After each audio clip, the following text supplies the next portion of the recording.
پاکستان اور افغانستان کے مابین ہونے والا امن معاہدہ برقرار رہنے کا انحصار اس سوال پر ہے کہ کیا افغان حکومت تحریک طالبان کو پاکستان مخالف دہشت گرد کارروائیاں کرنے سے روک پاتی ہے یا نہیں۔ سوال یہ بھی ہے کہ کیا افغان حکومت بھارتی آسیب سے نکل کر ٹی ٹی پی کو بطور ہتھیار استعمال کرنے کی حکمت کار سے دستبردار ہو جائے گی۔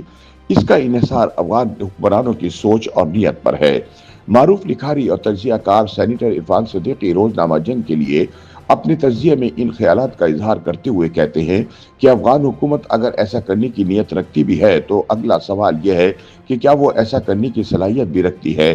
کیا کابل کی انتظامیہ ان منہ زور دہشت گرد تنظیموں کے ڈھانچے زمیں بوس کرنے اور انہیں غیر فعال کر دینے کی قدرت رکھتی ہے؟ ان کا کہنا ہے کہ کسی بھی پائیدار حل اور دونوں ممالک کے اچھے تعلقات کار کے لیے ان سوالوں کے جواب تلاش کرنا ضروری ہے۔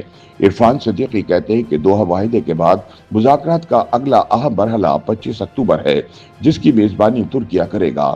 سر دست قطر اور دیگر ممالک کی کوششوں کا ثمن یہ نکلا ہے کہ دونوں ممالک رسمی طور پر جنگ بندی پر آمادہ ہو گئے ہیں، یا یوں کہہ لیجئے کہ سیز فائر کو غیر معینہ مدت تک توسیع مل گئی ہے۔ افغانستان کے خلاف پاکستانی کارروائیاں دفاعی نوعیت کی تھیں، جن کے تحت پاکستان پر مسلسل حملہ کرنے والی تنظیموں کی پناہ گاہوں اور تربیت گاہوں کے خلاف فضائی کارروائیاں کی گئی تھیں۔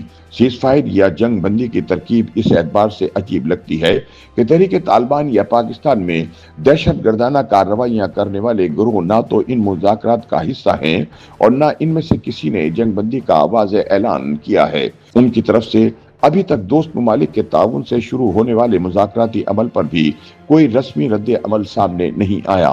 عرفان صدیقی کہتے ہیں تو کیا اس سے یہ سمجھا جائے کہ ٹی ٹی پی یا ایسی دیگر دہشت گرد جماعتوں کی ضمانت کابل کی افغان حکومت دے رہی ہے؟ یعنی یہ تنظیمیں اپنا نظم رکھنے کے باوجود کابل انتظامیہ ہی کو اپنا رہبر، رہنما اور سرپرست خیال کرتی ہیں اور ان کے حکم کی پاسداری کرتی ہیں۔ یہی بیانیہ پاکستان کا ہے اور اسی موقف کی بنیاد پر وہ کابل انتظامیہ سے تقاضا کر رہا ہے کہ وہ اپنی سرپرستی میں پرورش پانے اور ان کے حکم کے تابع دہشت گرد عناصر کو لگام ڈالیں۔ پاکستان کا یہ انتہائی سیدھا سادہ مطالبہ عالمی ضابطوں کے مطابق ہے، جس کی اہمیت کو ہمارے دوست ممالک بھی تسلیم کرتے ہیں۔ اس بارے طالبان کیا جواز یا دلیل دیتے ہیں، ابھی تک بات کھلنے نہیں پا رہی۔ یہ معمہ بھی حل ہونے میں نہیں آ رہا کہ کابل انتظامیہ کی پاکستان سے دشمنی کی حدوں تک پہنچ جانے والی پرخاش کے اسباب کیا ہیں۔ اس نے اپنی حکمت عملی کو بھارت سے کیوں جوڑ لیا اور اس کے مقاصد کا اعلی کار کیوں بنتی جا رہی ہے۔ عرفان صدیقی کے بقول طالبان حکومت کم و بیش 5 سال پہلے بھی قائم تھی۔ 10 سالہ مہم جوئی کے بعد روس افغانستان سے نکلا تو جہادی تنظیموں کی عملداری شروع ہوئی۔ 10 برس تک افغان مزاحمت کے پہلو بپہلو روس سے پنجہ آزمائی کے بعد پاکستان نے بھرپور کوشش کی کہ جہادی تنظیمیں آپس میں الجھنے کی بجائے ایک مستحکم اور پائیدار حکومت قائم کر کے ایک بڑی عسکری کامیابی کے ثمرات عوام تک پہنچائیں۔ ایسا نہ ہوا تو قندھار سے طالبان کی نمو ہوئی۔ ملا محمد عمر کی قیادت میں یہ تحریک آگے بڑھی، یہاں تک کہ 1996 میں کابل طالبان کی تحویل اور امیر المومنین ملا محمد عمر کی فرما روائی میں آ گیا۔ لیکن نومبر 2001 میں امریکہ اور نیٹو افواج کی یلغار پر یہ حکومت ختم ہو گئی۔ اہم بات یہ ہے کہ افغان طالبان کے 5 سالہ عہد میں وہ کچھ بہرحال نہیں ہوا جو گزشتہ 4 برس سے جاری ہے، بلکہ یہ کہنا بیجا نہیں کہ گزشتہ 45 برس سے آتش کدہ بنے افغانستان اور آتی جاتی حکومتوں کے باوجود پاکستان کے خلاف کبھی دہشت گردی کی ایسی منظم، مسلسل اور خون آشام کارروائیاں نہیں ہوئیں جو موجودہ افغان انتظامیہ کے 4 سالہ عہد میں ہوئی۔